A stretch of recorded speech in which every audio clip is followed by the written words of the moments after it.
just information for the club. We are finishing reviewing the bylaws.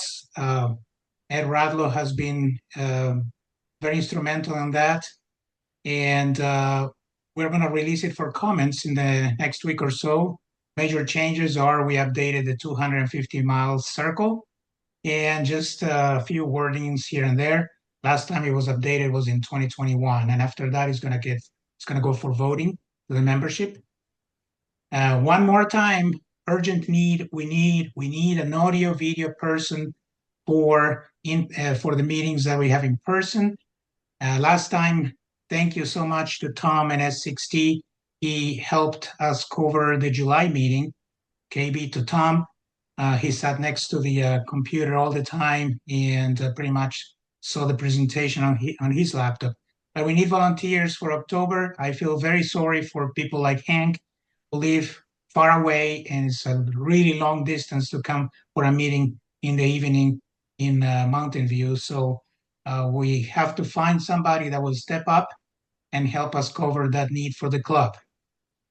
So think about it and come back to Gary to let him know that you're willing to step up in October and cover that need. We have finally, thanks to Gary and A6O, a new mouse pad available for purchase. As this beautiful picture of the mountains after winter, spring, all blowing up. And it's hard surface, easy to clean, soft rubber backing. If you have the old one, I think it's very similar with a new picture on it. 7.5 by 8 inches, so almost square. The pricing is only $10 pickup. It can be picked up on a meeting, or if you need it to be shipped, it's $7. Ouch, I know, shipping is getting pretty expensive. To order, you just go to the website. Thank you, John, K6MM, for putting it up on our first page on the website. You just click on the mouse pad, and it will take you to a place where you can pay and say whether you're picking it up or you need it shipped. Last contest we had was an AQP CW. This was taken out of 3830 a couple of days after the contest. Preliminary results. We had 36 NCCC logs submitted in 3830, but 41 operators because we had one multi-tool coming out of N6 and those are the results. Upcoming contest, we have the NAQP Summer this Saturday, SSB. So Rich, you're probably ready for it. And 1 month after, we have the NA Sprint Fall CW, September 13th, and both are KB contests. So those getting better on their CW chops. NA Sprint, it's a short 4-hour, really exciting contest.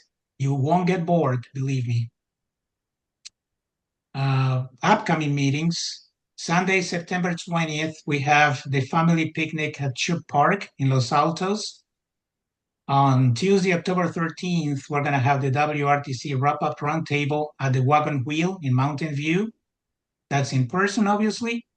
And Monday, November 2nd, we have contesting tips and tricks with N6TV at also the Wagon Wheel, Mountain View. So all those people in the South Bay, in the mountains that were asking for meetings close by, 2 on a row in Mountain View. And we move on to the presentation. We're going to have Dean N6DE, our chairman of the California QSO Party, telling us how to make a positive impact on CQP 2026.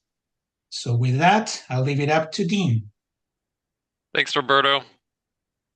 Let me share my screen and we'll get started. Thanks to everyone for joining tonight.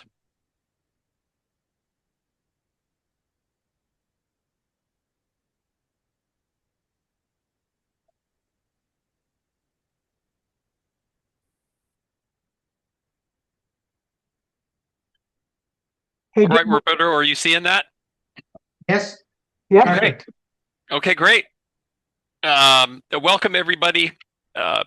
Thanks so much for joining live here. This is Dean, N6DE, and we'll be talking about the California QSO Party.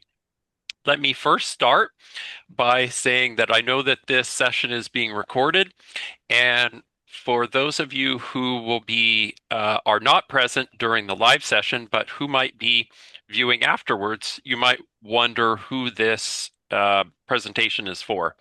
And it's for those of us inside California, and it's also for those of you outside of California from both angles. And so I think everyone might find some content in this presentation. With that, let's launch right into it.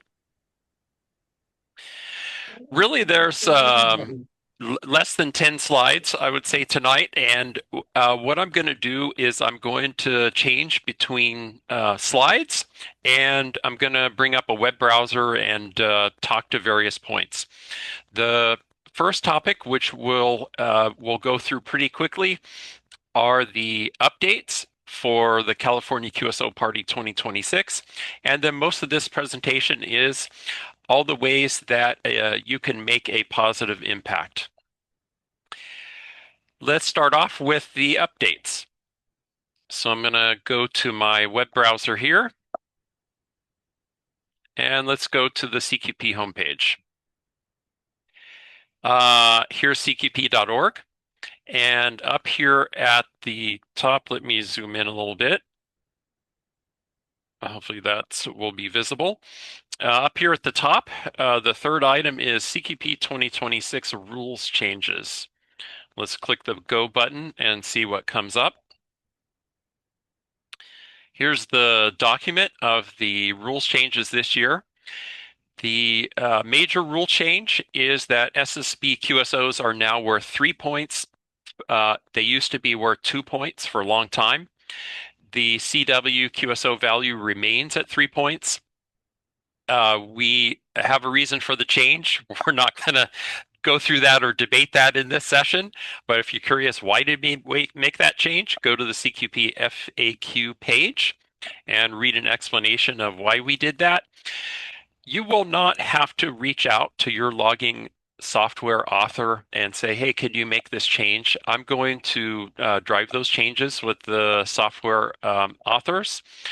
We still have a couple of months, and hopefully for all the loggers, we'll have that support in place before then. But if you were to download the latest version now, it will not have that change. But it should soon. And I anticipate reaching out to the software authors this week. The other change that we made in the rules is we clarified what it means to be a multi-operator. And you might think that that sounds straightforward. A multi-operator means 2 or more operators, doesn't it? And yes, if you do have 2 or more operators, you are a multi-op. But in the past, what we have done, recall that the single op and single op assisted participants can operate a maximum of 24 hours out of the 30 hours of CQP. So when stations exceeded that, and there have been a number of different examples where they've exceeded it, they have been recategorized as a multi-single station because multi-singles can participate the full 30 hours. This year we're making a change to clarify, hey, if you're single op and you go beyond the maximum 24 hours, you're going to remain a single op or single op assisted, and any queues that you make after 24 hours will be unscored. For multi-single, meaning multi-op single transmitter, multi-op 2 transmitter, you must have a minimum of 2 different transmitting operators at some point over that 30-hour period. Multi-multis need 3 or more different transmitting operators over that time. Those were the 2 main changes as far as the rules go. Let's go back and look at awards. Did we make any awards changes this year? And for the most part, The awards that you're seeing here, meaning the plaques in this table, have all remained the same. There are 25 of them for California, 16 of them for non-California. The change we made in this table is that these are all going to be plaques this year. For a few years, we've given an option to winners to select a gift card or a plaque. Most of the people have selected a plaque as of late. We have removed that option, so it's going to be plaque only for the folks in this table. And then as you go down, we have some club competition awards. We have challenge awards. Remember, we have the time challenge, we have the POTA challenge, the video challenge, the Sunday challenge. We are still figuring out what exactly the POTA challenge award is going to be, but stay tuned. There will be one. And then for the time challenge, video challenge, and Sunday challenge, we are going to continue to send out some nice California cheese. So those are the awards. The award changes really just we're removing the gift cards option. Those are I would say the major highlights for what changes this year. And with that, I want to jump into making a positive impact in the 2026 California QSO Party. In each slide, I'm going to try to include a picture from someone who participated last year and what they did. So first off is Vadim, who is now an NCCC member, and we're so happy Vadim is now an NCCC member. He's going to be a terrific member and a great asset to the club. He participated from Siskiyou County last year and had almost 1,500 cues with this hex beam and some wires on the low bands. Pretty remarkable from a portable location up there in Siskiyou County. Well, let's start off. What does it mean to make a positive impact? Well, let's first start off with a question. And most of us who are attending this meeting live have participated in at least one contest, and most of us many, many more. If you ask yourself a question, this contest would not have been the same without X. So let's say you participate in a contest and you make that statement. I think several of us could probably make that statement after, say, a memorable contact, let's say, in a DX contest. Let's say we contact a new DXCC entity, which was particularly memorable. Or let's say we're in a stateside contest and we contact a station on all bands and modes. Let's say we contact K9CT. That's memorable across the whole bands. But there probably are not a whole bunch of examples that we can say this about. And then the question is, how many contests can you say this, or can somebody say this about you when you're operating from your station in California?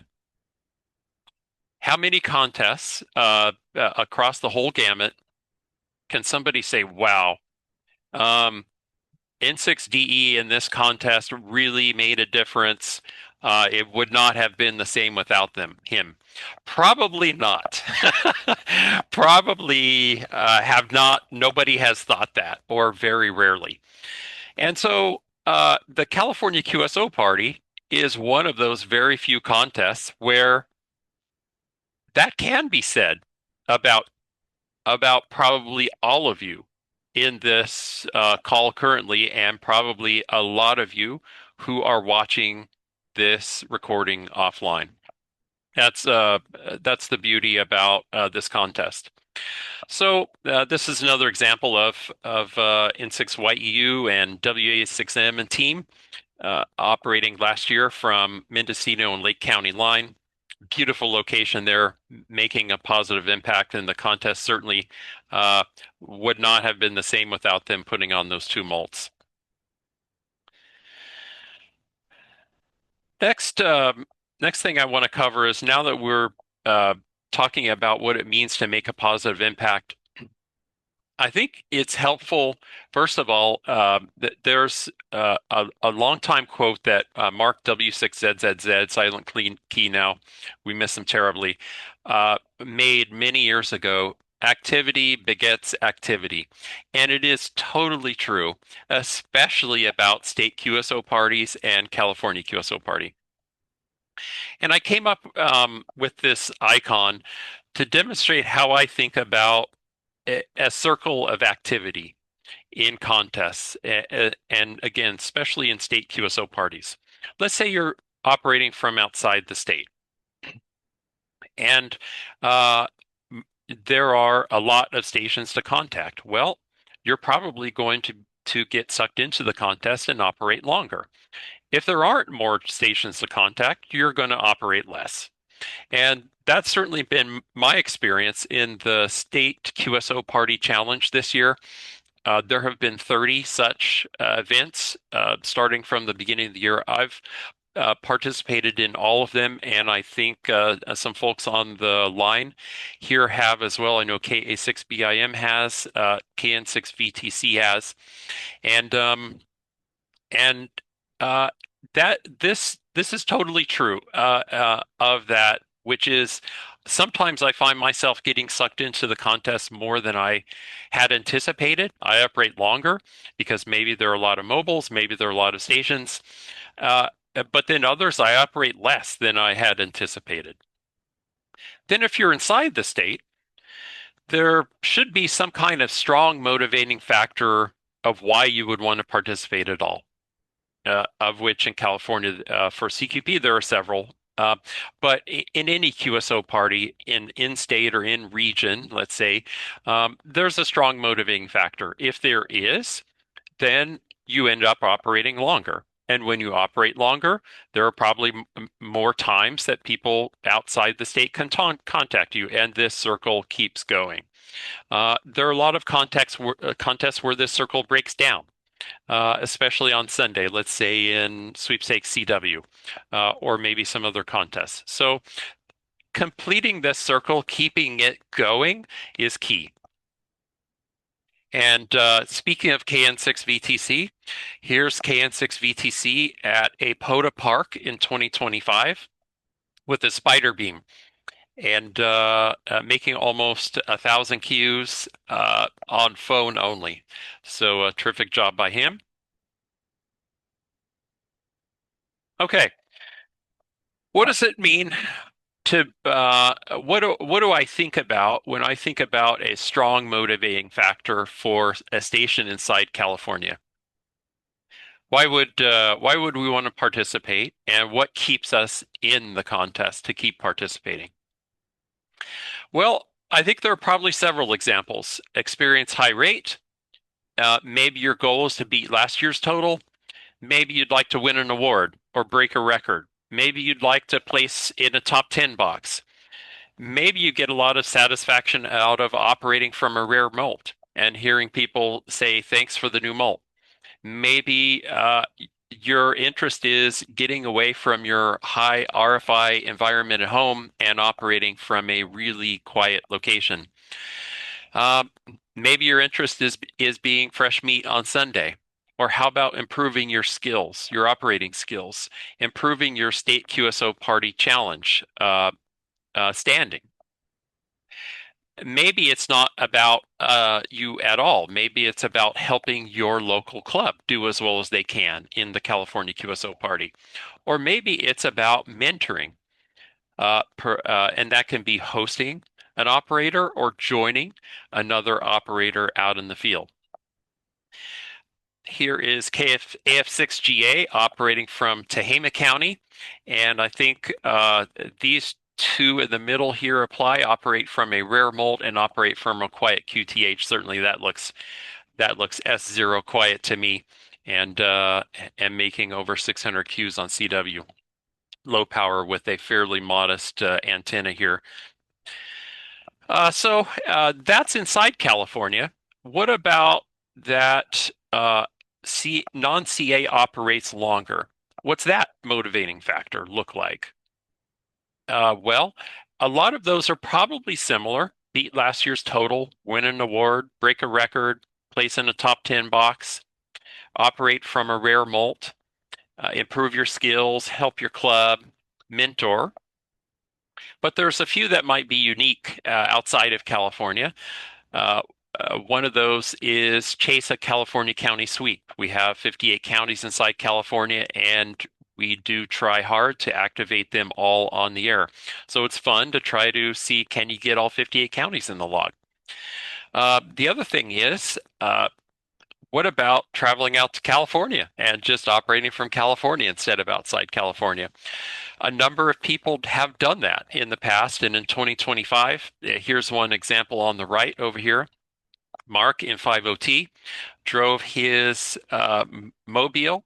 You can see a couple of antennas, one at the back, one at the front of the vehicle there, and joined David N6AN, where they did a mobile effort, making almost 1,700 Qs in 27 counties. But there are a number of other examples of folks traveling out to California.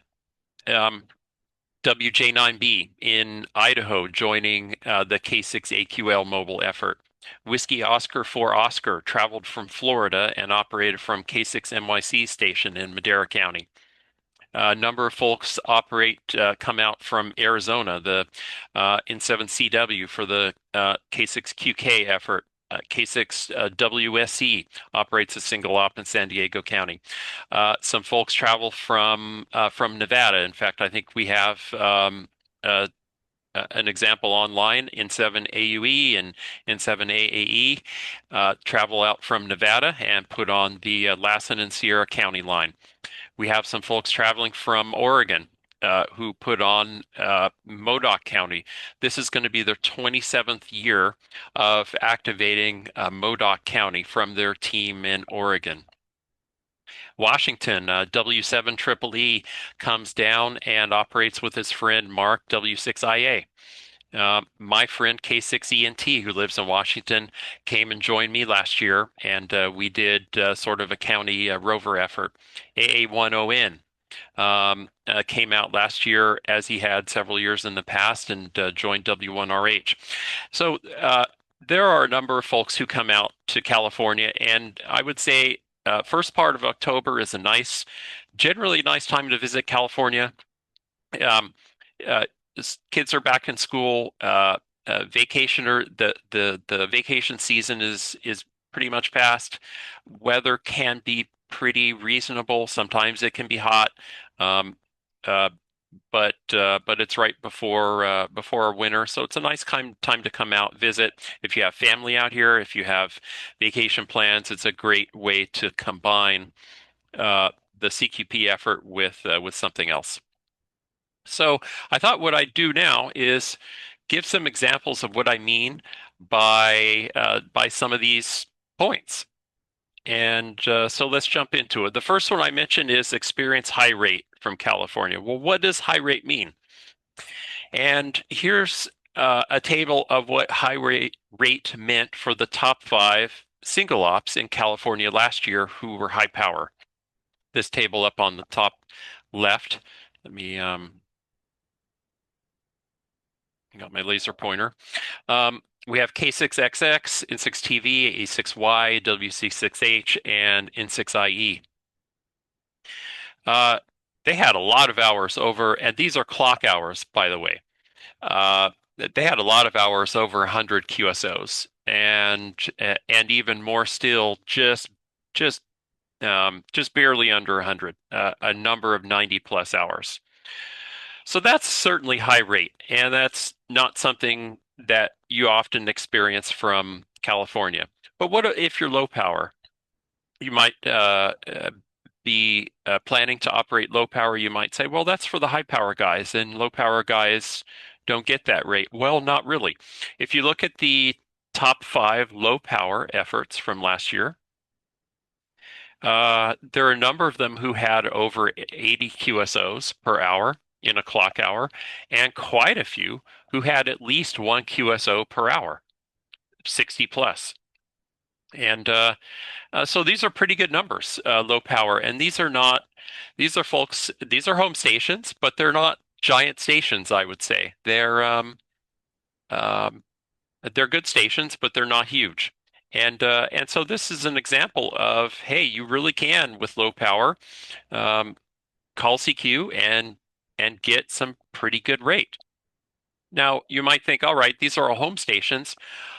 Well, that's not, is that really the case for portable efforts? I plan to go portable. I have modest antennas. Am I really going to see that rate? Well, it depends. Maybe you will. Here's one example from an effort that K6ENT and I went on last year. We signed K6U. We operated from a POTA park in Amador County, running 100 watts, an inverted V in this tree. You can barely see it, but you can see the ends there in the picture. Uh, not incredibly high, just a little above 30 feet. And we started at 1816 Zulu on Sunday. So we were fresh meat on Sunday, and I found 14037 open. I started calling CQ, and in an hour, I had 120 QSOs. Low power with this wire. So it's not, I would say it was not a magical location. It wasn't like I was on the edge of an amazing ridge. It was quiet, and I was a new station on the bands, and and you can get rate with this example as well. So lastly, you might say, well, I'm not a great CW operator. I'm still learning CW. I just enrolled and finished the CW Academy. What about me? What can I do this if I'm not a speed demon? The answer is yes, you can. And let me show an example from the web page here. If I go to strategy and pick up the CW speeds, I did an analysis, and granted, this was 6 years ago, but I think it pretty much stands today about, see if I can zoom in here, about uh, uh, how fast are people really going and calling CQ in the California QSO Party? And here was the answer. This was the first 8 hours of the California QSO Party as measured by the reverse beacon network spots. And you can see most people, 45%, were operating between 25 and 29 words per minute. That's not speed demon like. We do have some folks operating at higher speeds, 35 to 39, 30 to 34. But there are a number of people who are in this 20 words per minute range, even 20 to 24 words per minute. There's a good amount of folks calling CQ, 15.7%.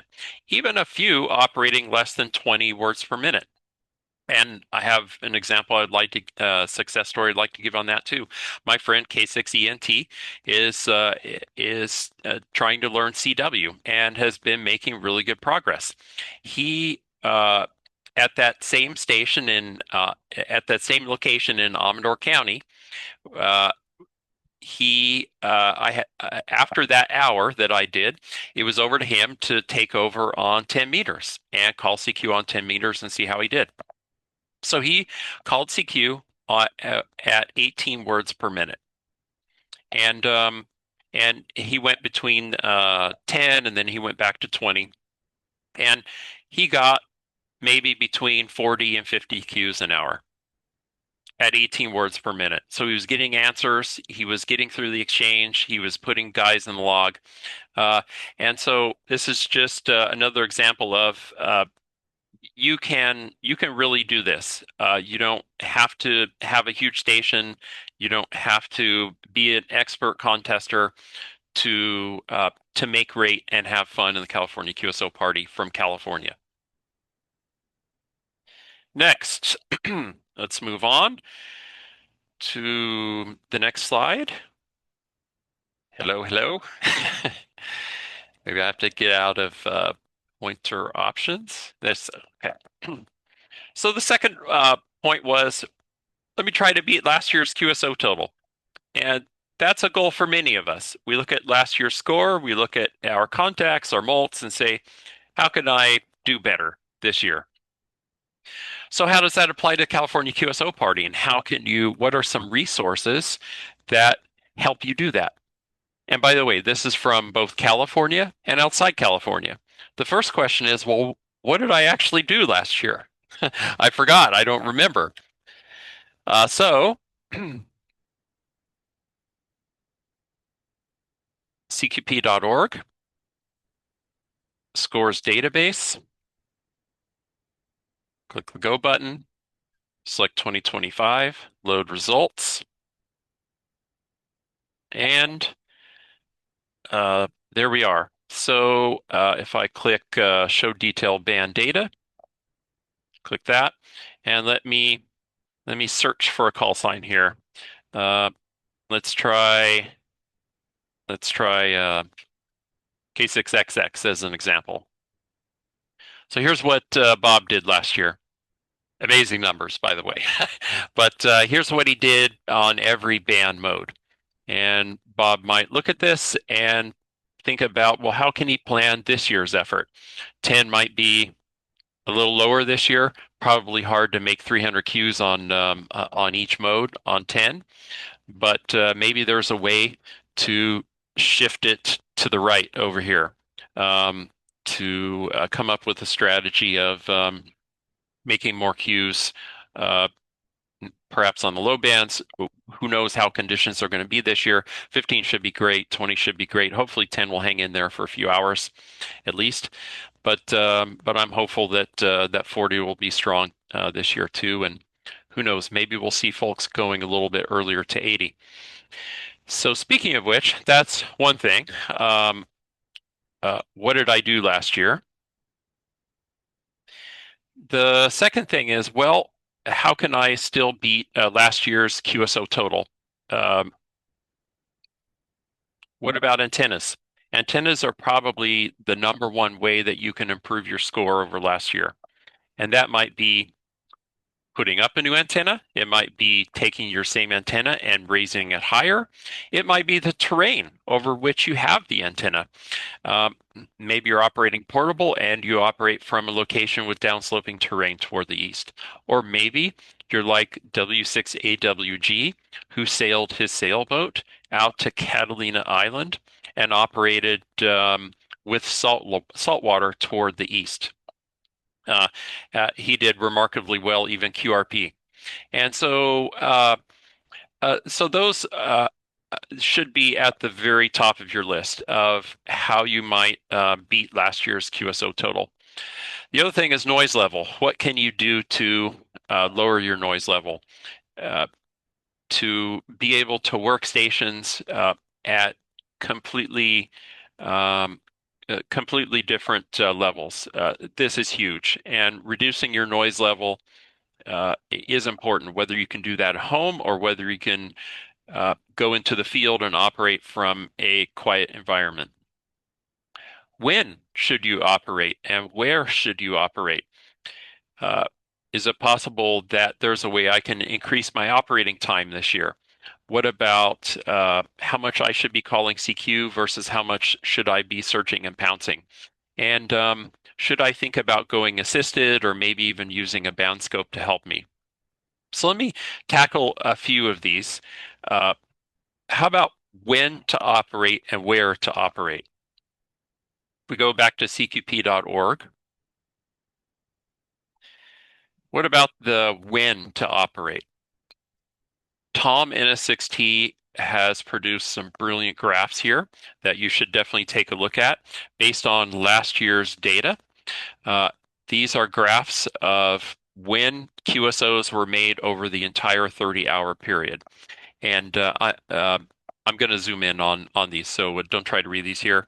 But these are all different categories by mode, CW and phone only or combined, or maybe zooming in on a band, or having all band modes on one graph. Let's just jump into just total CW and phone and see what that looks like here. Well, so you can see starting from 16 Zulu up until about, we'll definitely call it 7 Zulu, but 6 Zulu, we're really starting to see some drop off. During this amount of time, you should really try to maximize your time on the air on Saturday.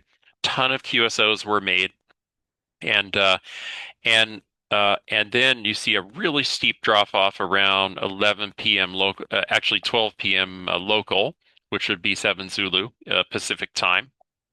And during this time between about 7 Zulu and 10 Zulu, it is pretty dead on the band, and then starts to pick up around 10, really measurably about 11. So 11 Zulu is 4 o'clock in the morning out here. And so interestingly, there were more QSOs made at 4 o'clock in the morning than there were, say, at midnight. And so, depending on whether you're a night owl or not, you might like that or hate that. Uh, but certainly, if you're on the air by, let's call it 12 Zulu or certainly 13 Zulu, you really need to be on the air by 6 a.m. in the morning, and then the rest of the day looks good as well. So take a look at when you operated last year, and can there be some modification on when you can operate? That's the when. uh, Please go in. By the way, go in here and see. Take a deeper look at these. The where is the band. The where is the band, and so again, this is 2025. It's not going to be 2026. We're anticipating 10 meters to not be quite as strong this year, but who knows, right? Who knows? During the first weekend of October, we could have a good shot still this year. Certainly, at the start, there were, well, I don't know if you could say 10 was open because I remember last year 10 was a little bit late opening, and then it opened after a couple hours about 18 Zulu, and it really went wide open for the rest of the afternoon into early evening. But take a look at this and think about the where also, and look at your log from last year. Was I by chance in the wrong place? Maybe I was on a band I shouldn't have been on. So think about this. The other thing to consider is in most of these, there is at least two bands that are open at any time, whether it's in the evening here or whether it's during the day. And so don't feel like you always have to be on the most active band at that time. In fact, you might find it beneficial to be on the slightly less crowded band to stand out as a station there, especially if you're a little bit weaker. And also, don't hesitate to change bands. This is another thing about the where. It is beneficial to change bands frequently, either change bands or change modes. And so don't get caught up in, my goodness, I have a good frequency. I don't want to leave this frequency, and then it's 3 hours later, and you might have missed an opening on 10. So think about the where also. Also regarding the where, for folks who may not be as familiar with where activity is, let's go back to the strategy page and bring up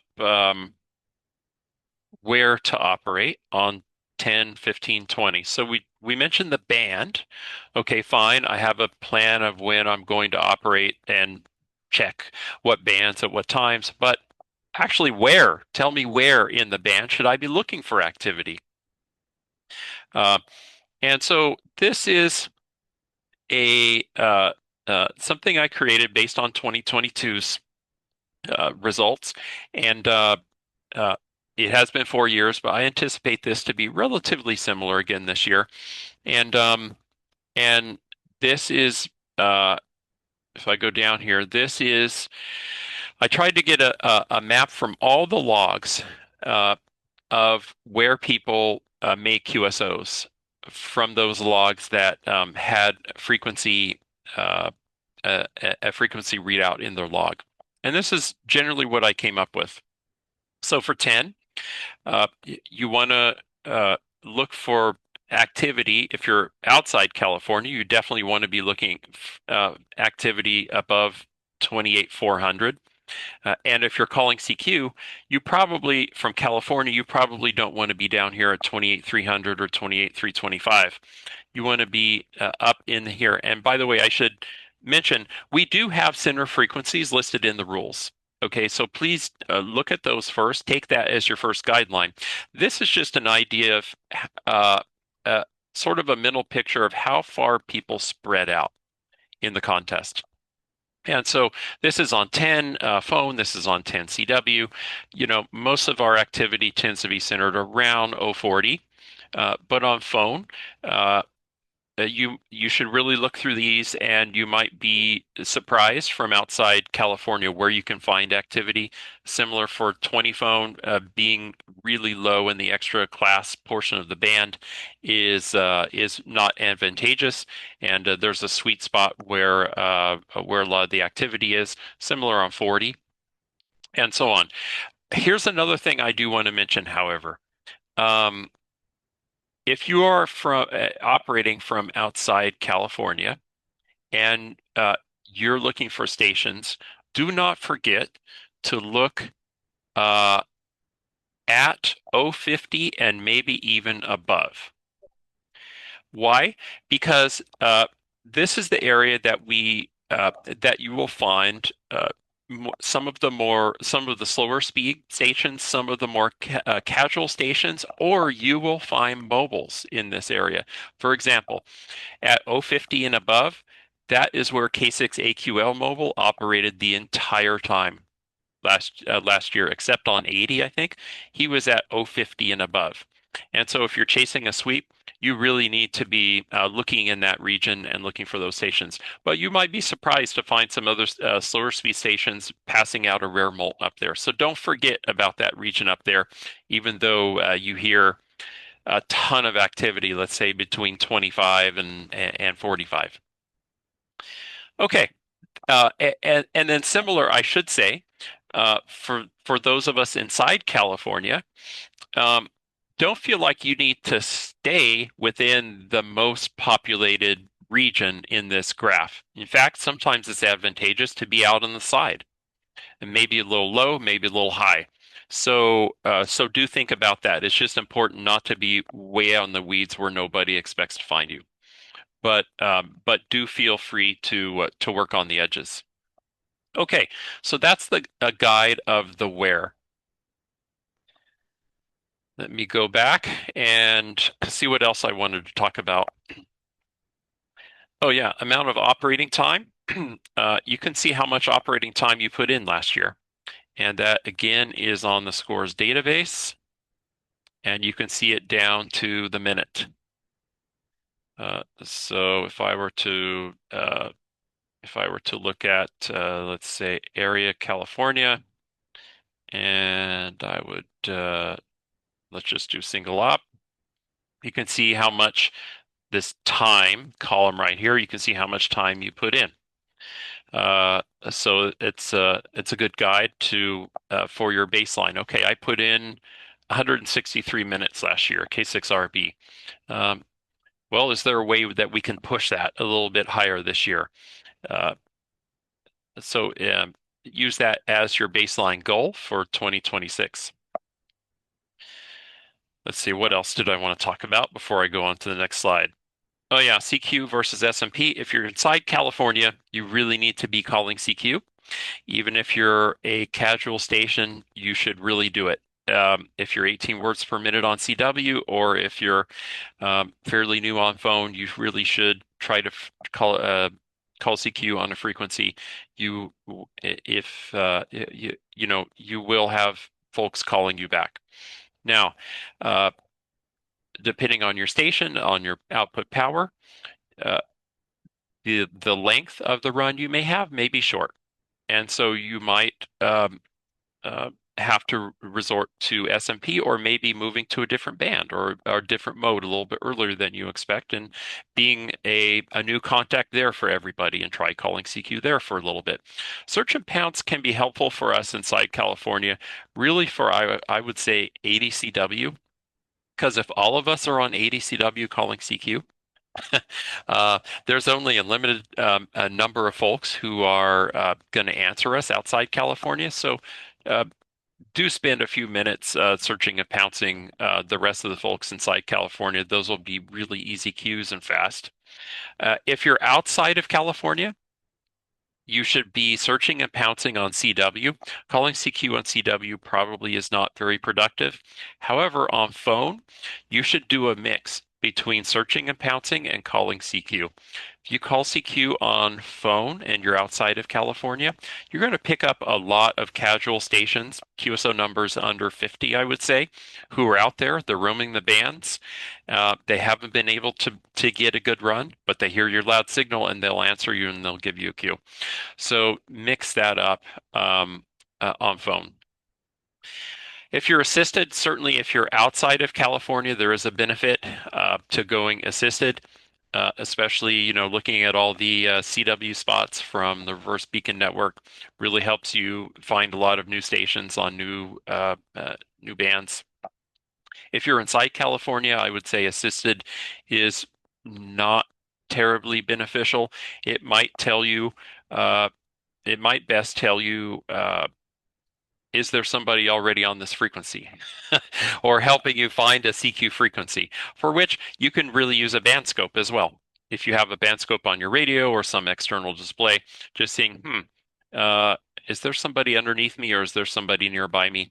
That's another way to use assisted, but certainly I would say a less benefit to the folks outside of California using spotting assistance. Okay, I think I have covered that slide. Now let's see.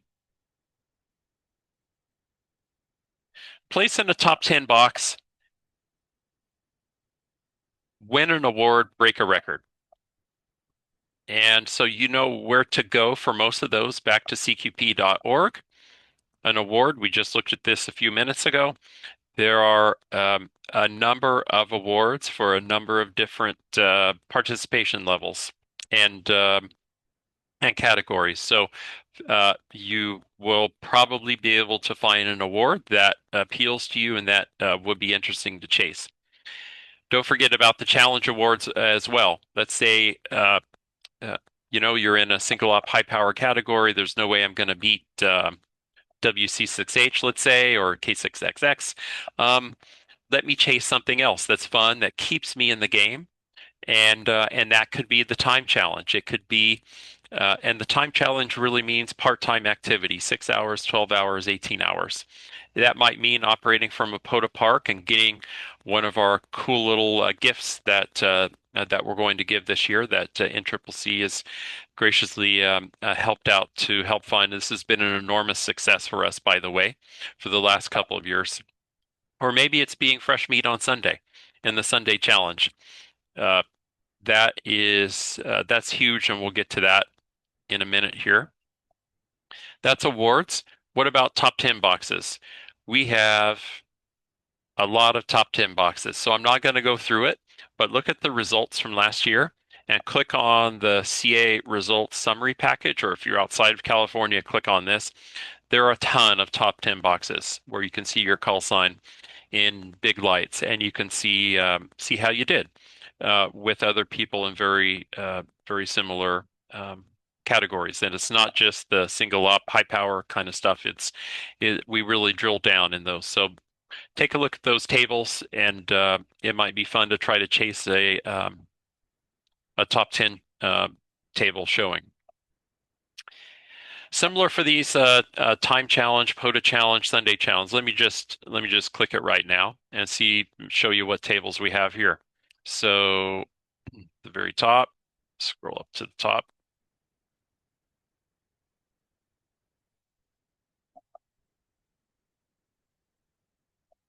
Here's our top 10 tables.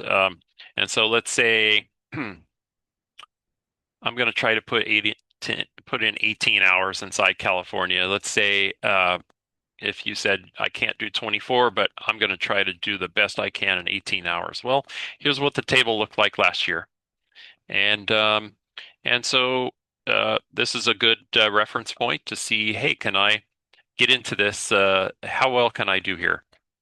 Similar to the POTA challenge, similar in the Sunday challenge. I'll show you the tables that we have here, which might appeal to you. We have 5 different Sunday champions: single op high power fixed, single op low power fixed, single op expedition, multi-op expedition, and mobile. And so these were the winners. These were not all the participants, but these were the winners from last year. And this is inside California. We're trying to encourage people to put out fresh call signs on Sunday, not just operate on Sunday, but be a fresh call sign on Sunday, because by that time, a lot of folks outside California are starting to run out of new stations to work on the bands. So having a new call sign on the band keeps them on the air and keeps the rest of us active as they stay in the band and they run across us while they're working these new stations.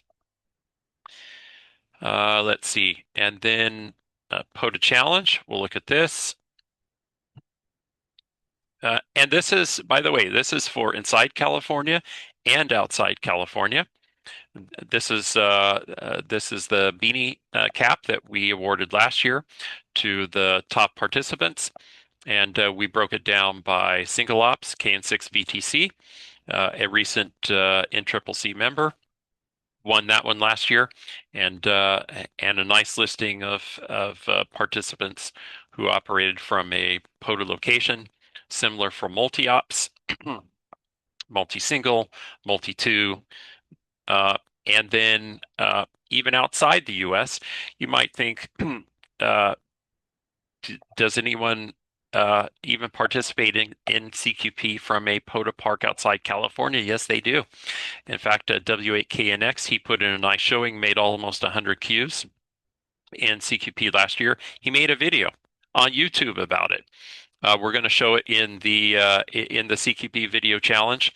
And I don't know if you guys are familiar with the Everyday Ham podcast or Everyday Ham channel on YouTube.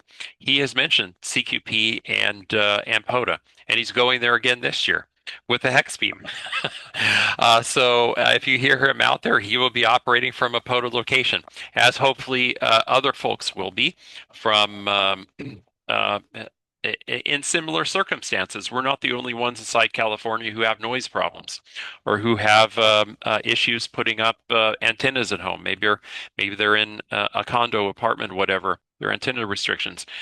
The same concept applies here. So trying to encourage all those stations to be active as well. Okay, that is top 10 tables. That's awards.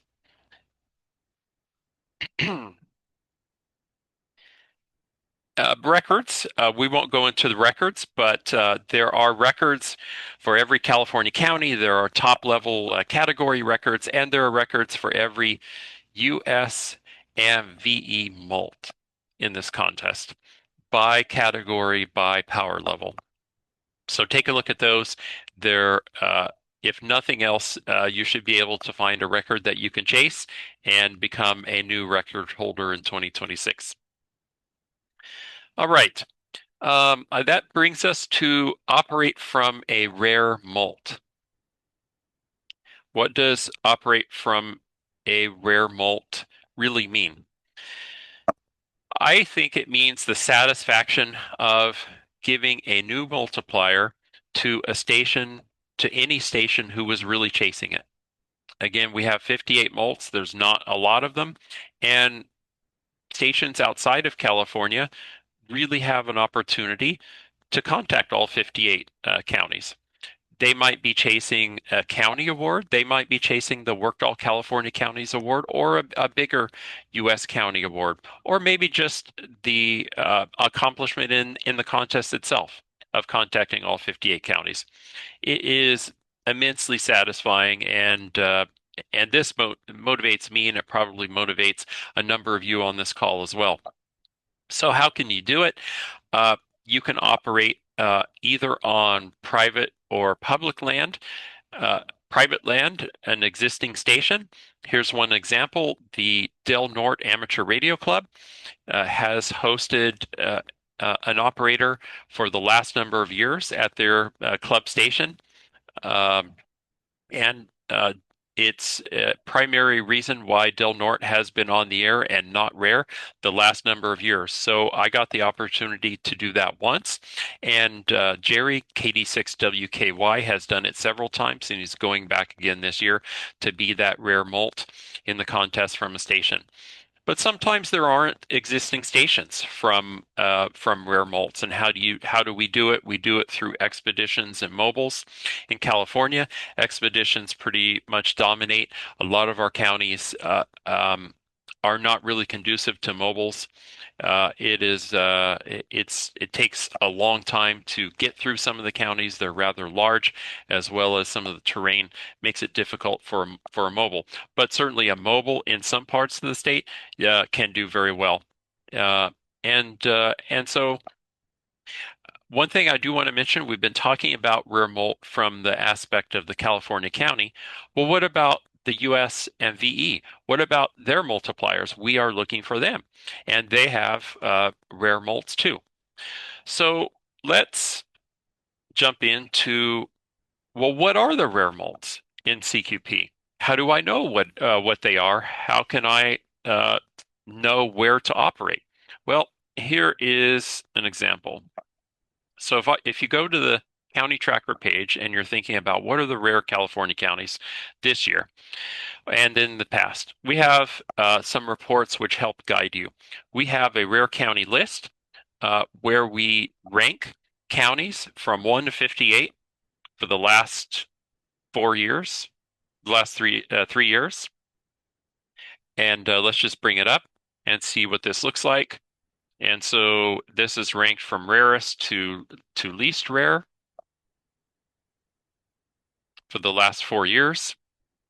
Humboldt last year happened to be number 1, but W6JTI has done a fantastic job keeping that county out of the top 10 the last many years in a row.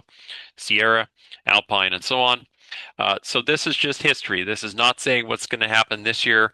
This is just a historical record of what has it looked like, and what can we learn from that. County report, I'm not going to bring this up, but do go through that. I have a commentary of who has operated in what county on what mode in every California county. So look at that, and if you're looking for more detail on a county and should I operate there or not, is it going to be rare or not, look at that report. It is, I hope you'll find it's an important resource to help guide you to what happened last year and where we need some attention this year. As far as this year, the live attention, what's needed now, we are early in the signups process. So this is what it looks like currently. Red means I'm worried about something. I'm worried about everything. Let's put it that way. But that's my job. But as of now, this is our concern. This is a live thing, so this gets updated every day. Green means we have good confidence that that county is going to be well represented. Yellow means it's pretty decent. Orange means we're going to need some help, and red means we got nothing and we really need help. However, you'll notice a number of these are in gray, and that these will continue to get filled in over the next weeks to where there won't be any gray and there will be a color for each one of these squares. Gray right now typically means I don't have a reason to raise an alarm. Like, for example, you see Santa Clara County grayed out. I'm not worried about Santa Clara County, even though I'm worried about everything. I know it's going to be well represented, but we just don't have any signups from there yet, and we don't need it now. but that's the rationale behind what I'm showing here. However, I left it up till the end here. The county tracker spreadsheet is really your resource on what you should be looking at now. What is the state of the county? And if you're looking at what county should I operate? Uh, who have the signups been, and what are some details about? Are they going to be on CW, or are they going to be on phone? Alameda County, for example, is going to be well represented by the Sunol Ridge guys, and so that's going to put Alameda into the safe zone, along with I'm sure some other stations there, W6SRR and a number of other folks active. But then, as you go through this list, Calaveras will be covered by Rich, WC6H, Calusa AA6 Mike Uniform signed up for his expedition there. He went to Siskiyou last year. He's going to Calusa this year. He should do a nice job. Contra Costa, we know that will be very well covered by the N6O team. But as you scroll down, you might find some things that are open. And if you look over here at last year's ranking, for example, you'll see Kings County as it ranked 9 out of 58 last year, and nobody signed up here yet. So that might be a place. Can I go to King? Can I go to Lassen? It was 7 out of 58 last year. What's this red over here? This red is where I have made a comment about the county. So last year, there were a couple stations that made up 86% of the queues made from Madera County. This year, I know both of those stations are not going to be active there. I contacted W040. He's not going to return to K6NYC station this year. And NZ6Q, their team is going to operate from Mariposa County. This leaves Madera pretty open. We do have a casual county line effort there, 1 to 99, but we really need some more reinforcements in Madera. So despite the fact that it was 37 last year, and it might look in the past history like, oh, this could be a safe county, no, it's not going to be. We're going to need a lot of help in Madera County. So that's a way to read this whole spreadsheet and see, get a sense of where you might be needed. Mendocino's another big question mark there. I should have put this in red, but I didn't. We know that Fred N6YEU is going to be operating from Glenn this year, so he's not going back to that place that I showed a little bit earlier on the Mendocino Lake County line, and WA6M is not going to be available. So that leaves us wide open for Mend. How are we even going to cover that county? That's another question mark. So that's a way to look at this. And so please do take advantage of the resources here about which counties are rare and where to operate. If you're outside of California and you're wondering, what about my state? Am I actually rare, or am I pretty common? So if you go to the results and you go to USVEDX, rare to common, let's look at that report. Which multiplier was rare in the last 4 years? A lot of the East, a lot of Canada. NT, NU, of course, PE, NL, YT were in the top 5. NS was 7. But even at 7, 89 stations from California submitted a log who put NS in the log. So I would not call that extraordinarily rare. 89 of us got it in the log, so it was out there. This is a relative ranking, and so take a look if you're outside California and wondering, should I operate from my home station? Should I take the drive if I'm in Minnesota? Should I take a drive out to North Dakota and operate from North Dakota? Maybe that would be fun. I know that Andy AA6Y 1 year, a long time ago, went up to VY1JA station and operated that. I'm sure that was a lifetime memory. And maybe there's a station that could be available to be operated remotely. I know W1VE operates some stations remotely on the East Coast. I want to say Vermont. There's a station in Vermont, and that was number 11 last year, so that could stand a little bit more activity, and so on. So have a look at that and see if there's a way that that you can think of to activate something that's rare for us inside California. What else? We covered the counties. We covered the mults, that USVE. Here's another thing I want to mention, and this is important to mention.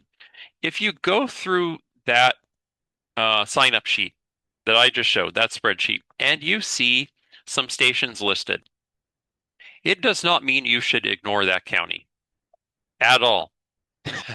You should, if you think there's a chance that that county could still stand from activity, you should really still consider going there. And here's an example of that situation from last year in Kings County. We had four other stations operate other than K6EI. We had the home station W0HJW on phone. We had K6IJ activate Kings on Saturday, and we had two mobiles, K6AQL and W6AQ. I had been in contact with Jim K6EI before the contest, and we came to the conclusion that a Sunday activation in Kings County would still be beneficial, despite the fact that these four stations were already signed up in Kings for a Saturday operation. We had an instinct that Kings could still benefit on Sunday from his activation. He'd be a new call sign, but he most likely would still be passing out Kings to some stations who may not have gotten it on Saturday from any other station. So I did an analysis in Jim's log. He operated less than 4 hours from a park in Kings County. Here is a picture of his antenna on the right that he used. Low power. He made almost 300 Qs in less than 4 hours, and he gave the King multiplier to all of these call signs that I'm showing who would never have gotten the King multiplier without him being there. They did not get the mult from these other three stations. And that could be for a variety of reasons. W0HJW was on phone, for example. W6AQ went through the county for 30 minutes. K6AQL might be easy to miss as he just goes through an hour. So this is an example of a portable operation from a rare mult in a county that did have some other signups, but still made a huge impact in the contest. So think about this as you're thinking about what to do, where to go, and you'll notice that the call signs are in pretty much every call district in the U.S. and as well as Canada, and there's even one JA listed there too. So great job by Jim, and just a terrific example of how this can work for all of us with the modest antenna that you see there on the right. Okay, how do you find a QTH? I'm not going to jump into that. I have a feeling I'm running out of time, so I'm not going to get into that. There are a lot of different ways you can find a QTH, whether it's an Airbnb, whether it's a friend's land, private land, whether it is a federally managed land, a state managed land, or down to the county or the city level. So we'll leave that as a topic for another time. Let me move on to my next topic. Let's see. Let me go back here to my cheat sheet. We talked about a rare mult. Okay, yeah, quiet QTH is next. This is pretty obvious.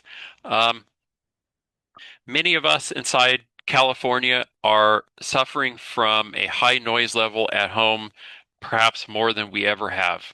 That's the case for me. I participated in the 7QP this year, and for that matter, the New England QSO Party and the others in that 4QP weekend. And I learned that I have S7 noise floor at home on both 20 and 40.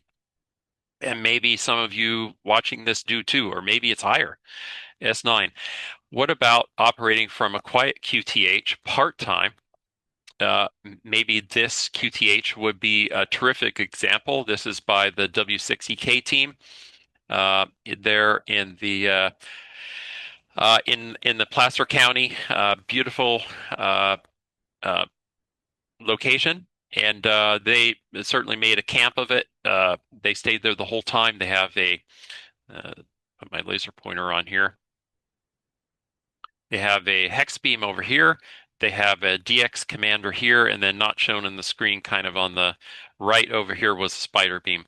Did a terrific job at 100 watts, operating from a whisper quiet location, as many of you have when you have gone on expeditions in California. So I would say, even if you have a station at home and you're battling with noise, S7, S9, and we're asking you to get on the air and call CQ, you you might work some folks, but your success might be better spent if you're open to operating from either guest operating from another station or going out portable part-time.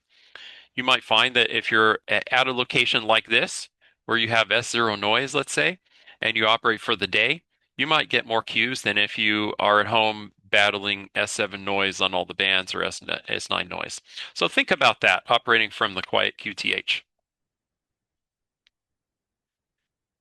Okay, what else do I want to talk about today? I did talk a bit about being fresh meat on Sunday. This really cannot be understated.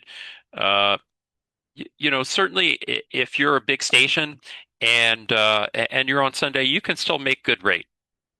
But it's even more fun to start off with a new call sign on Sunday, whether you start off with a new call from home, which by the way is allowed in the CQP rules, or whether you go out into the field and do something else on Sunday. Improving skills, uh, uh, you know, there are a lot of aspects to this that is a strong motivating factor. Maybe you're motivated by trying to be SIQ. Maybe there is not a contest that you've tried that in yet, and you want to see, can you call CQ on two frequencies interleaved. That's a really tough skill to try to learn. There are some stations in CQP who do it, but maybe you're interested in trying a second radio and trying SO2R, calling CQ on one radio, searching and pouncing on another. Maybe that's something you have not yet had any experience with, and you want to try to fine tune that skill for the upcoming contest season. Or what about just using your second VFO? Let's say you have a radio with a dual receiver, and you only have one radio instead of two. Let's say you have the Yellowcraft K3 with the dual receiver. Why not try single op two VFOs? And then the whole gamut about improving skills. Maybe you just successfully passed the CW Academy and you want to try to boost your CW skills on the bands. This is an outstanding opportunity to do that because you have a meaningful exchange to copy. You have a serial number and you have a QTH. So there's a lot of ways that you can improve skills. And another way that you can improve it is by looking at last year's log check report.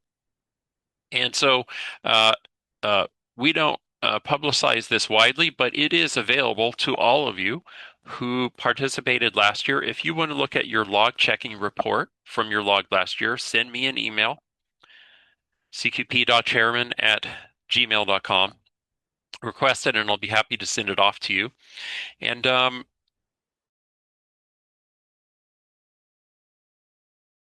report to see, are there some areas where I can pay attention to and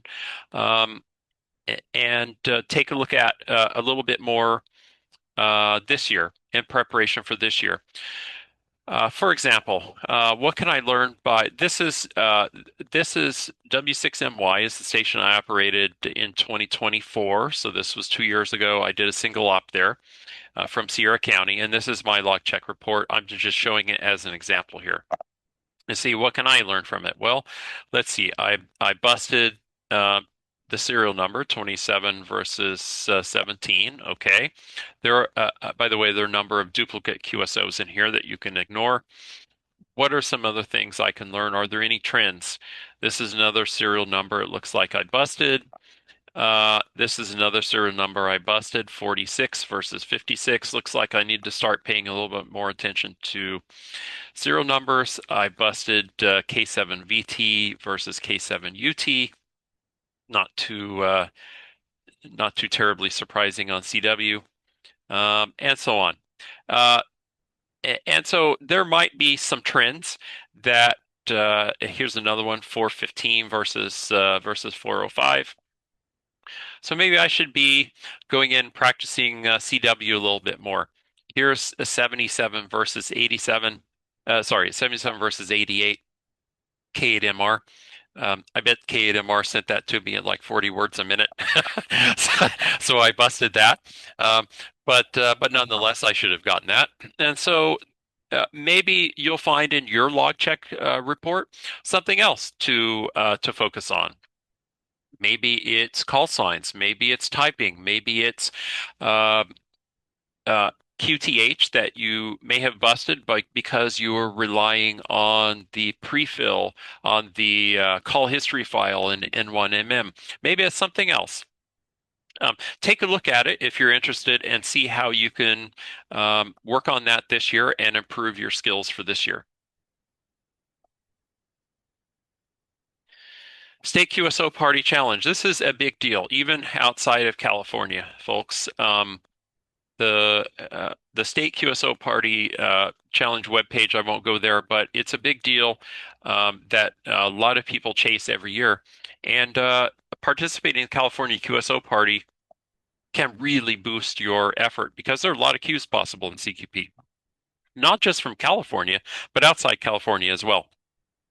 And so they have a leaderboard, and this will be updated after every contest, and by the end of the year, it will be identified, who got the Diamond Award and Platinum Award, and so on. So participate in CQP and maybe staying active in CQP longer than you might have anticipated will help boost your score at the end of the State QSO Party Challenge. And bring you into a new category and maybe bring you high up into the standing. Here we see KN6VTC as number 4 overall by folks who have participated in all 30. Here's KA6BIM at number 6 and so on. Okay. What else? Help your local club. This is also a big motivating factor, and maybe staying active in a contest, maybe participating a little bit more than you had anticipated, is meaningful for you on behalf of your club, and not really your score itself. And so take a look at the club competition. We have those results here. By the way, we're going to be posting this file soon for USVDX, but also inside California. This was posted, and we have five different. Let me scroll up to the top here. 5 different categories of clubs based on logs submitted, and these were the winners last year: MLDXCC, Southern California Contest Club, Red Exa, Sierra Foothills Amateur Radio Club, that's the W6EK effort, and some of their members, and then PL259 were the winners. There are a lot of different ways that you can help your club. And what do I mean by that? you will see actually some very tight competition between Red Exa and West Valley ARA. West Valley ARA did a nice job too. And you'll notice there are bonus points, and we give bonus points for a variety of things: expeditions, mobiles, new contesters, YLs, and so on. So that means that there are a variety of ways that you can contribute to your club. Uh, you don't have to have a giant station making a ton of QSOs to help your club. And so West Valley ARA has done this very successfully in the past, where a lot of us, I'm a West Valley ARA member, a lot of us do not have big stations. Or any stations at all for that matter, in some circumstances. And going on an expedition is a way that we can help the club through bonus points and then having a real impact in the contest by activating rare molts. On the other hand, if the Red Exa Club has done a terrific job by focusing a lot of their strong members and making a bunch of queues in the contest, that's another great way to do it. So a lot of ways you can help your club. The other thing I want to bring your attention to is in this Channel Islands category clubs. Basically, it's 1 to 5 logs. There are some interesting clubs here that you may not have heard of, but which made the top 10, let's say. PL 259 we've heard of, but Caro Echo, have you heard of that one? They had a really nice showing. Reading Veterans Amateur Radio Club had a nice showing. Bishop Amateur Radio Club, of course, W6 Sugar X-Ray. And then down the list, San Francisco Amateur Radio Club, there was a nice expedition there organized by NN6U and team. Yuba Sutter Amateur Radio Club made the top 10 last year, and so on. So maybe there's a way to help your local club without expecting that there's a lot of logs. You don't have to have 100 logs or 100 different a huge club. You can participate with a rather small club and have a lot of fun and see how well you can do.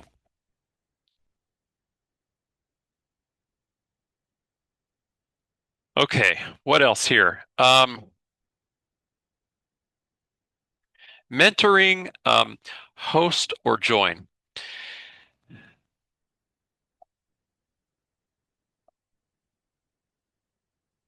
Let's talk about that for a minute.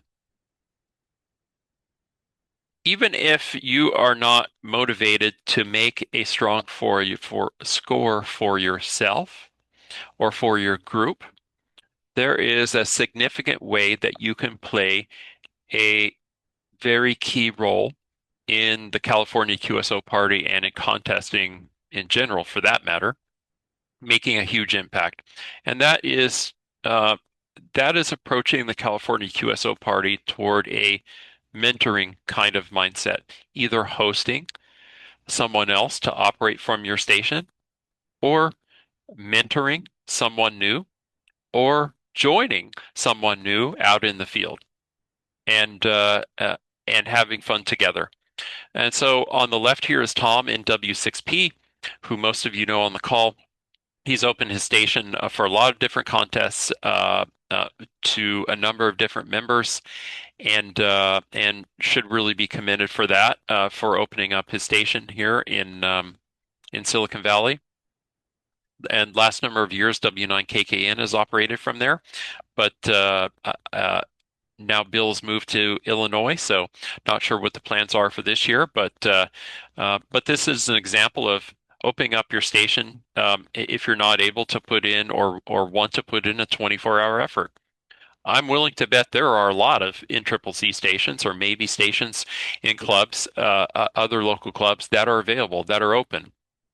And so that should not be the case, because I am sure that we have a lot of NCCC members who would love the opportunity to operate from a station with a tower, or maybe with an area that has less than S7 noise on the bands.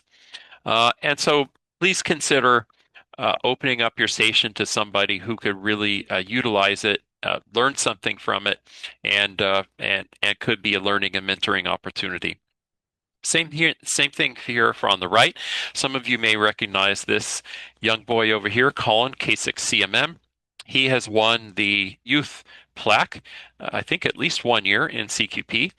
And and it looks like this is a picture from last year. He did participate last year, and it looks like they're taking the opportunity to look at an antenna analyzer of an antenna that he built. So that's a great opportunity to mentor somebody, but it doesn't have to be youth necessarily. It can be anybody. It can be a POTA operator. It can be another NCCC member who's somewhat new to contesting. Uh, it can be anybody. And so take that opportunity to think about how is it that you can play a very influential role without even making a single cue on the air. So there's a lot of different ways that that can be done. Let's take an example. Let's take an example where we look at last year's results. Let's say that scores database 2025, load results. Let's say that you have a station and you know you're not going to do 24 hours in the contest, and you want to invite an operator over to share your station. How do you go about it? Well, one way is send the NCCC list an open invitation, or your local club an open invitation to come over. But let's say there isn't such a person. How could you approach this from another angle? Let me just go in with a hypothetical. Let me look at everybody who submitted a log last year in Santa Clara County. Here are the number of here are all the call signs in Santa Clara County. Okay. And so if you look through them, there are some really big names here, and then some guys who did really rather well from their stations. NE6N, AC6YY, once you get past all the big names, NE6NE, and so on. And you get down to KC6ZTT. Let's see, he was a single op low power last year. He put in quite a lot of time, 818 minutes, and he was a new contester. So he'd entered CQP for the first time. And he was active on CW and phone, made almost 200 Qs. So if you happen to have seen the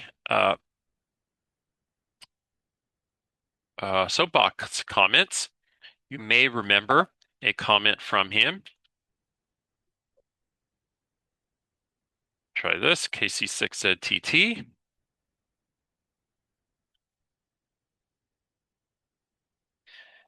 In his log, he said, "This was my first CQP and I had a total blast. It was nice to be chased for change. Thanks to the CQP team for putting this together. Can we do this twice a year, LOL?"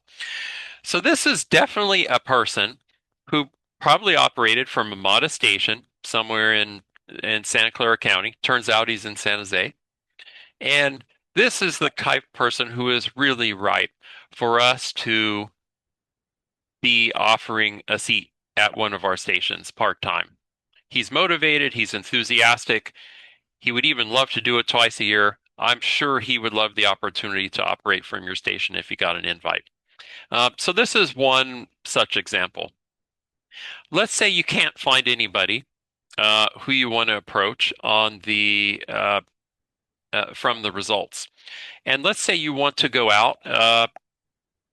Let's pick an example, Madera County. We haven't had anybody sign up from Madera County. I mentioned it earlier. Where can I operate from Madera County? But how can I partner with somebody who might help me with the portable operating? How would you go about that?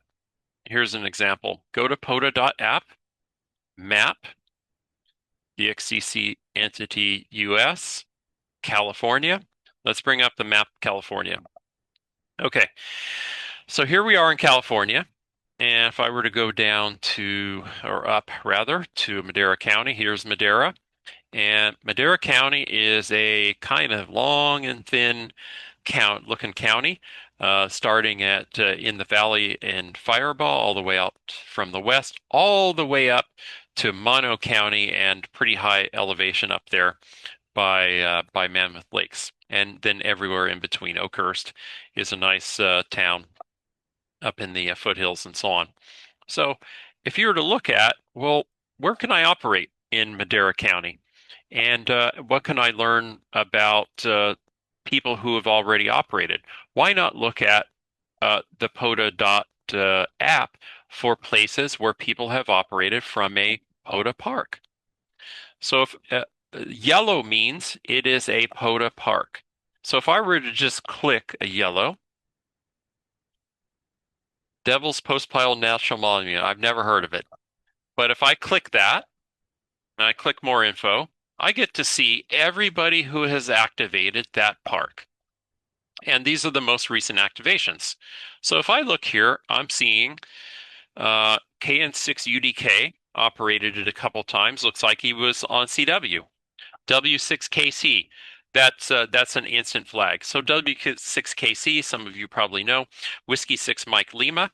He operates CQP as Whiskey 6 Mike Lima, puts in at least 1,000 Qs in the log from his home station in Mono County.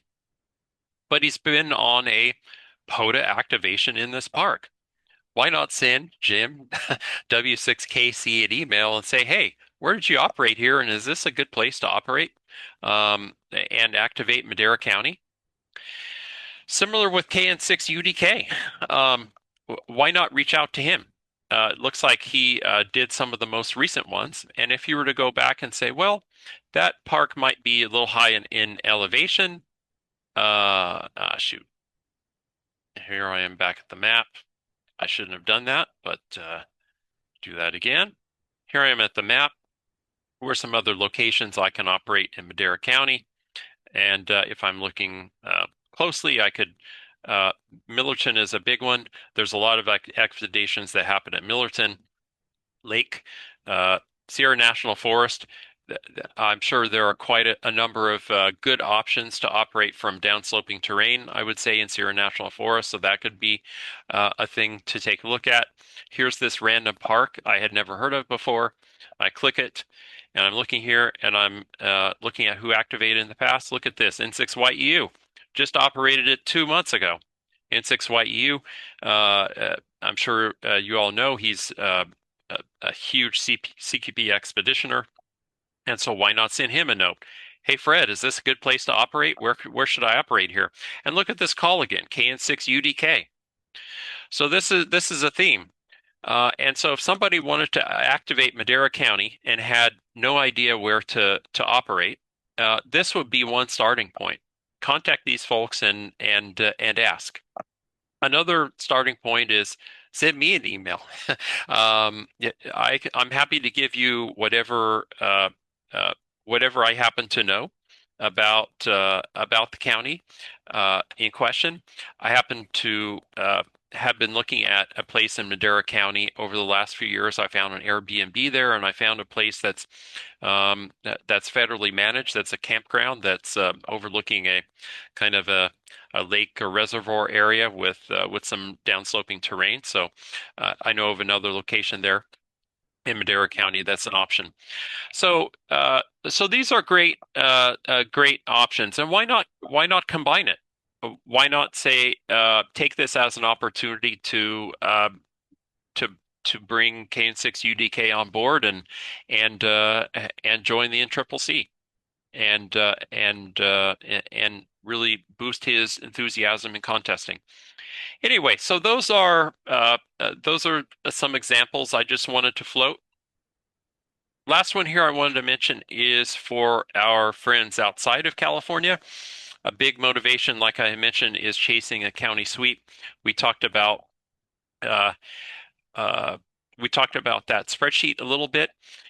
This is a stat from last year of how many stations outside California made at least 53 out of 58 QSOs and counties in the log. 33 stations got a sweep. And then 57 stations also, I'm sorry, 33 stations missed it by 1 molt. 26 stations missed it by 2 molts, 31 by 3, and so on. 175 stations either got a sweep or missed it by 5 or less. That's tremendous. And so having said that, I would be willing to say that this 33 could be even higher if you're really trying to chase a sweep. Here are some suggestions of how you could try to maximize your counties. One is operating assisted, and then another is operating mixed mode. If you're on a single mode, you're really tying yourself to to counting on all 58 counties beyond that mode, which we try hard for, by the way. But there might be a few counties that will be QRT on one mode, although we're trying hard to make sure they're all on both modes. Check the county tracker page. We just mentioned that. As far as who signed up and so on, we're going to talk about that in a minute. Why not, while you're using Packet, take advantage of RBN and some other resources. I'm going to get to that just a second. You can keep track of mobiles. We try to post mobile routes and a link to the mobile QSO tracker page. And so this is an example of what it's going to look like. And if you're chasing K6AQL mobile around the state, last year he had APRS up and running, so you can see when he's entering into another county. This, by the way, this will not tell you what frequency he's on, but it is assistance to know where he might be. And by the way, in some contests, I have found that the APRS has stopped working, and so it is not a 100% golden indication of where the station is. You still have to listen on the air. But that's one way that you can track a mobile and also look at our page, where in the county tracker page, we have a mobile route page where we're going to fill that out with some people have a link to their QRZ page where they're going to mention, hey, I'm going to be in this county and on this county at this time and so on. And then this is that link to that page. I mentioned RBN. Why not, if you are looking for a couple of specific stations where you know it's going to be rare and you don't want to miss them, even if you're using assisted, you could easily get inundated with all the rest of the California stations who are calling CQ and work all the rest of them, and you don't really know who is operating from those set of counties that you really want to focus on. Let's give an example here from the activation plan in 2025. Let me just bring that up and tell you my point. Let's take Alpine County as an example. Let's say you're outside California, you're trying to get all 58 states, 58 counties, and you're looking at Alpine County. And you're looking at 3 stations that are signed up. That is not a lot. And you see N6DE's red coloring, which means there is some note that last year we had fewer stations operating in Alpine than the year before. In other words, look carefully for these stations and don't miss them. So if you're on CW and you want to try to make sure you get this county, you had better be looking for Whiskey 6 Sugar Fox Mike, who signed up, and they have said they are going to be Saturday only. So if you're working a ton of other stations on Saturday and you just happen to miss them because you see W6SFM, you don't want to do that. So what is a way that you can do this beforehand? Go into the reverse beacon, reversebeacon.net, DX spots, HF. if you are assisted, by the way, and enter that call sign, W6 Sugar Fox Mike, and let that sit there and let that automatically refresh. This is one way that you can make sure you're not going to miss W6SFM calling CQ on Saturday on CW. You're going to see him in this window, and you'll see his spotted frequency, and then you'll go to his frequency, you'll listen to him. Is he really in Alpine, or is he in a different county? And then you'll make the queue. So that's another way to to really keep track of the rare stations in counties. And finally, call CQ occasionally on phone. Just searching and pouncing will get you a long way, certainly on CW and on phone. But you might be surprised by the mults that will call you, a few mults that will call you on phone. And here's an example. N3KA has gone out in the mobile for several years in a row, recently signing K6R mobile, and he's on phone only. So as you can imagine, he's going through counties. He's trying to do the best he can on phone. He's trying to make a run, but sometimes it's hard to make a run in the mobile on phone. And so he'll do some search and pounce for stations who are calling CQ. And a number of those stations may not be particularly loud in California, meaning California stations, but stations outside of California might be pretty loud to him. So he'll call you, and maybe he'll give you a mult that you don't have yet. That's another tactic to try to get 58 counties. Okay, well, with that, I think I have covered about all I wanted to cover. It's already after 8 o'clock. I appreciate everybody who has stuck around to listen to me talk that long. The last thing I want to mention before we close is making a positive impact is also spotting stations in the contest. Certainly on phone is more important than on CW, but not everybody who's assisted logs in to a network that has the skimmer spots from a reverse beacon network. Maybe they don't even want to. Maybe they or maybe they don't know how to. And so sometimes manually spotting a station on CW is helpful, but certainly it's very helpful on phone because we do not allow self-spotting in CQP. So would very much appreciate you spotting everybody, stations in California, and for that matter, stations outside of California who are on phone calling CQ. That will also play a positive role in the contest itself. One last thing is that you may or may not be aware of. I think most of us are familiar with the packet network, the spotting network. We might have it connected in our logging program. And then the RBN we're familiar with too. But are you familiar with QSO Party spotting pages? There's a web page called QSOPartyHub.com, and it's for every QSO party out there. This is a page that takes spots, manual spots from people in this page, and it will display them in this format, and they will time out after 60 minutes.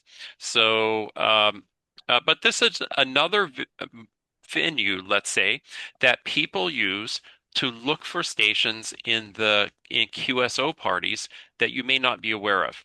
And so a number of other QSO parties have stations spotting in this page, but not on our usual packet network that we're familiar with. So think about spotting to this page too. For those stations who don't have the cluster connected to their logging program, or maybe they just don't want to see the noise at all, and they just want to go to this page and get a concise view of only the stations in CQP. This is a way to do it too. Does this put you into the assisted Yes. category by using this page? Yes, it does. Yes, it does, Russ. Yep.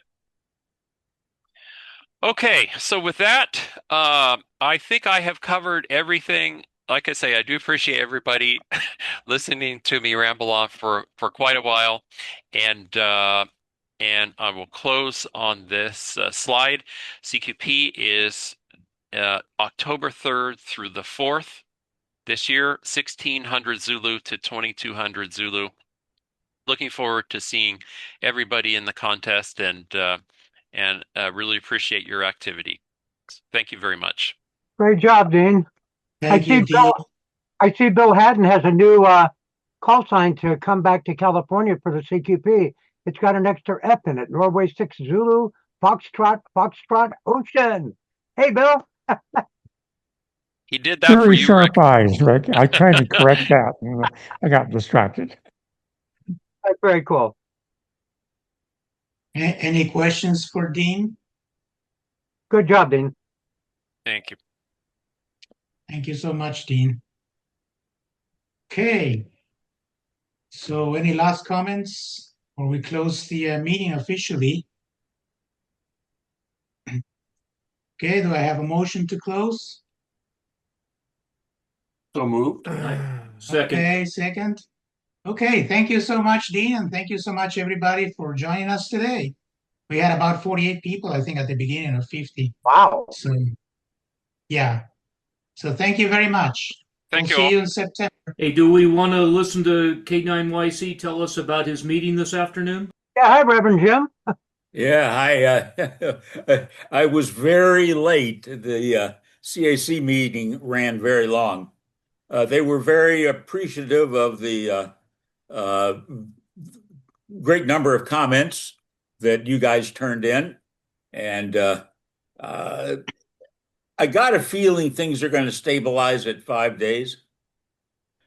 There is an impetus at the league to try to get results published quicker.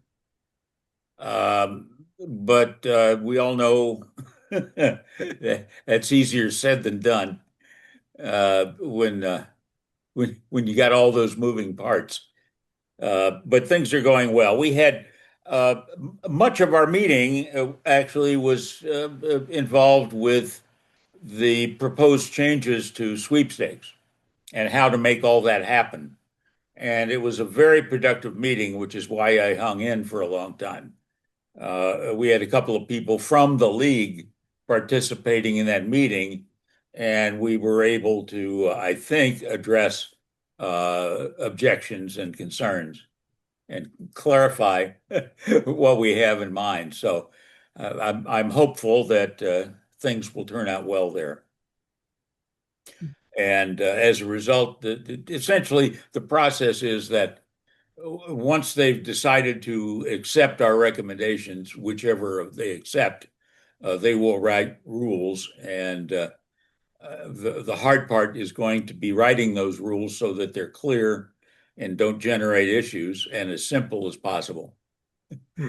And we think we know how to do it, but we're not so sure that the guys in Connecticut do. So I've been involved in writing a lot of stuff over my life, and so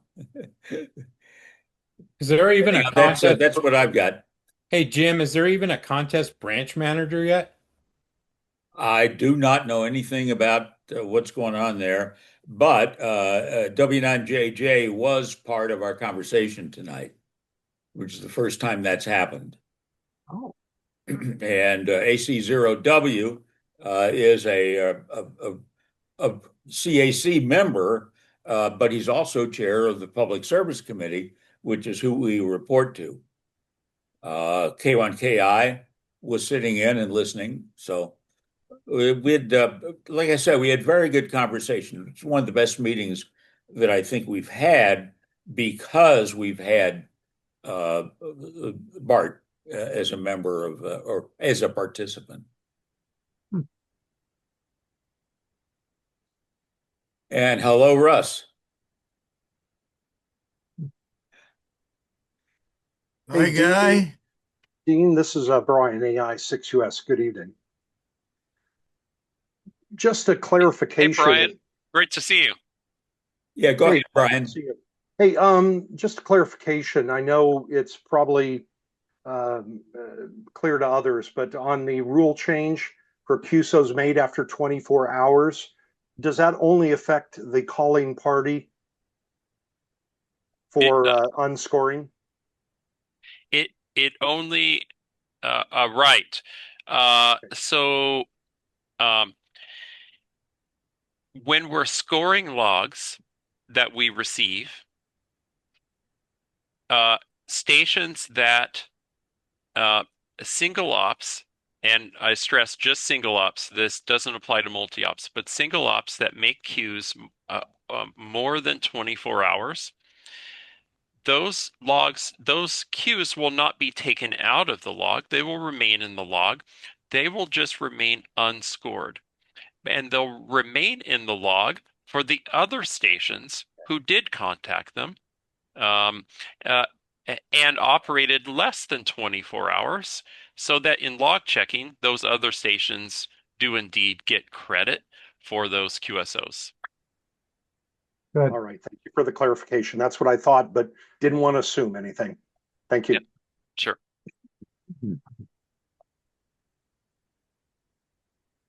I have a question for some of the grand old men of contesting.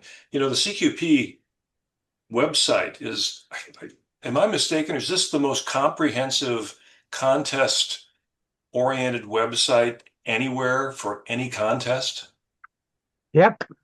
Yeah, it's kind of, the CQ Worldwide site's pretty comprehensive, but not anywhere as nicely laid out.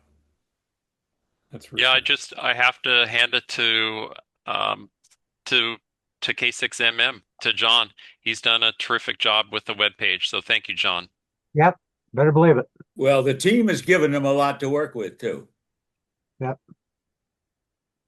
Boy, between you and Tom, pumping out the data from every imaginable slice and dice that could ever be done statistically, it's pretty astounding. So, in terms of contest preparations, most of us are lucky to find an old log to look at or something like that, and here, it's everything. You name it, it's there. Yeah, and I didn't even mention it. I'm glad you said something, Gary. Tom in N6DE, he did his animation graph for CQP last year, where second by second, minute by minute, there are all these lines of QSOs getting made per band and so on. I know he's done that for CQ Worldwide, and I believe for WPX most recently, but he did it for CQP too. So it's really cool to see. We're going to post that when we post the 2025 videos. His will be near the top of the list for sure. And that is an interesting one to look at too, to see, even if you're on a band, who are stations contacting on the band? Are they, where's